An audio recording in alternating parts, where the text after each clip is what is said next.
All right, so the statistics that they keep putting out there on distracted driving are intended to make us think about the fact that this could potentially kill somebody. So CAA, MPI have been using a lot of these kinds of statistics, and they don't seem to be working.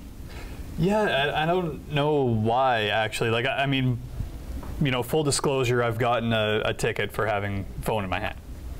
So it's out there. Okay. Wasn't texting at all. You know, I was stopped at a light, just had the phone in my hand, which you can't do. And a police officer on a bike, of all things, was kind of weaving in and out of traffic, saw me. Looking for just that thing. Yeah, and you knew exactly, you know, I mean, it's one of those things caught, right? So, how much did it cost you, by the way? Just under $2. Yeah, just $195, I think. Yeah, so it's a costly lesson that I've obviously learned. But it's just crazy because I love, you and I were talking about this yesterday, it's a billboard ad going on, is it Alberta or Saskatchewan? Alberta, yeah. Yeah, like crotches kill or crotch Alberta, kills or something. yeah. Oh, it's, so and that's good because, I mean, how many people do you see when you're driving doing the whole, you know, looking down, you can see the glow of the phone, you're like, why do I get caught when it's everywhere? But and that's just it. So the statistics that we saw there, one of them said that about 95%, when they did a poll of 11,000 people, 95% said, yeah, we've seen somebody, at least one person, texting and driving since it was the law was legislated in 2010, and so now, you know, the Alberta government, the same one that has the crotches kill ads, and are trying to convince people in whatever ways they can through stats, through good marketing, are now saying, should we confiscate people's cell phones? So this is sort of the next level up. The stats aren't working. These billboards aren't working.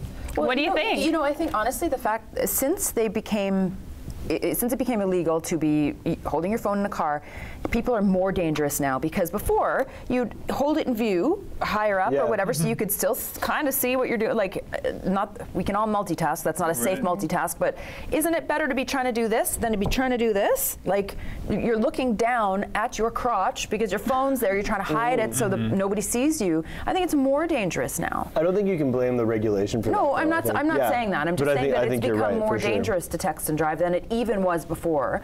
So should we confiscate? Yeah, I don't think that's the worst idea. I think the only thing that I would have against it is the fact that, okay, you know, your phone's confiscated, now you get in an accident, hypothetically, afterwards, you don't have a phone. That's the only thing that I would have, because that was the whole reason cell phones even came. I know there was a period between the invention of cars and the invention of phones where people did survive. I know, but that's the thing, right? I guess nowadays people are just used to having that quote-unquote luxury or privilege of having it. Yeah, I just find it funny because the whole idea of banning cell phones back like 2 years ago was because people were actually talking on their cell phones. And now they still have their cell phone, but they're texting. They're doing something even more dangerous.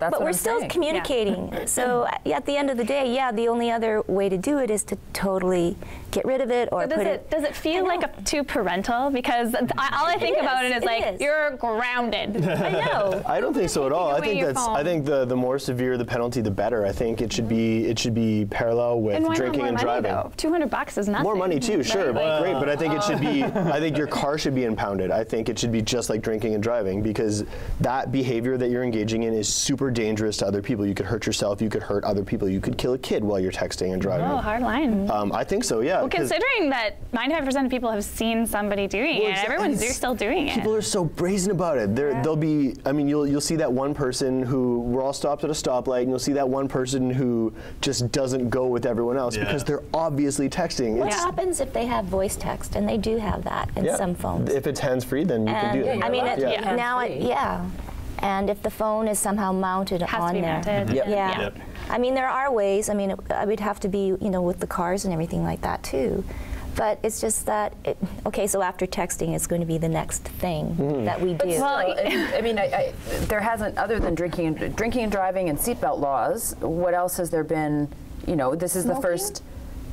You can smoke in your car? Yeah. You can. I think there's a certain age limit of kids that you can't have in the vehicle. See, Oh, wow, okay. Yeah. Well, and the thing that I find that I maybe I'm not so hard line on is because sometimes, sometimes I pick mine up too and check my messages when I'm at a stoplight. Like I don't ever text back, but like I'll definitely be like, oh, okay. I have to admit that I think we're probably they're gonna knock down our doors because they see I do that too. But would you do that if your car was at risk of being impounded?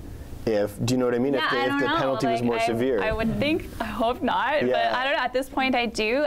It's interesting because the same statistics that I was going through yesterday, they said that also that having kids in the car, you're 4 times more distracted, or if you have an infant in the car, you're 8 times more distracted. Than a phone? Than just having nothing there. But the phone ones were like, there's a little bit, some stats said you're 5 times more distracted, but some said 23. But anyways, there's like, kids are in there. But they seem to be the radio is some level of distraction. For sure. Women putting their makeup on. The really funny thing, right after the cell phone law came into effect, I saw a guy reading a magazine and eating a hamburger while driving down the highway, and it's just like, oh, you see crazy things. Yeah, exactly. Yeah. Driving with your knees, curling your hair. Like, who hasn't seen something absolutely preposterous, right? Yeah, I think car impound. Yeah. I mean, really, if that's what it's going to take to get people to smarten up. But you can get your phone taken away, but you won't get your lipstick taken away. Like the Traffic Act has basically stated that you can't smoke and you can't in your car with your kids and you can't use your cell phone, but you can actually read a magazine and eat a burger if you want. I guess the law isn't in place because there's not that much of a problem with it. Like the people who do it are insanely unsafe, but not everyone, not the numbers of people who are texting while driving or eating a hamburger and reading a magazine. I wish I had thought to research this before, because I just, in the past week or two, a friend of mine who lives in Calgary had posted something. There was something in the news about somebody getting a distracted driving ticket for doing something really weird.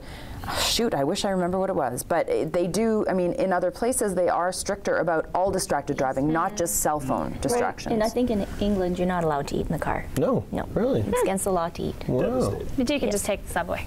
Yes. Well, that's and that's interesting too, right? People in the city, it's our, for the most part, it's one of our only, I don't know, what do you want to call it? Reliable modes of transportation. Absolutely. I mean, you are it is one the only reliable mode of transportation. Absolutely. So if you need to be somewhere on time, and it's not like you can hop on the subway, you're going to get where you're going and text the whole time, get work done or whatever. Not that that's an excuse, it shouldn't be, but I mean, you look at our multitasking kind of lives, and I don't know if there is a solution. If Alberta does it though, if they up the ante and start confiscating phones, etc., it'll trickle over this way. We seem to follow suit. Yeah, often. Especially if it's really effective. Yeah. And I don't see why it wouldn't or shouldn't. Oh man, people will be angry. Yeah. We're already angry. Good.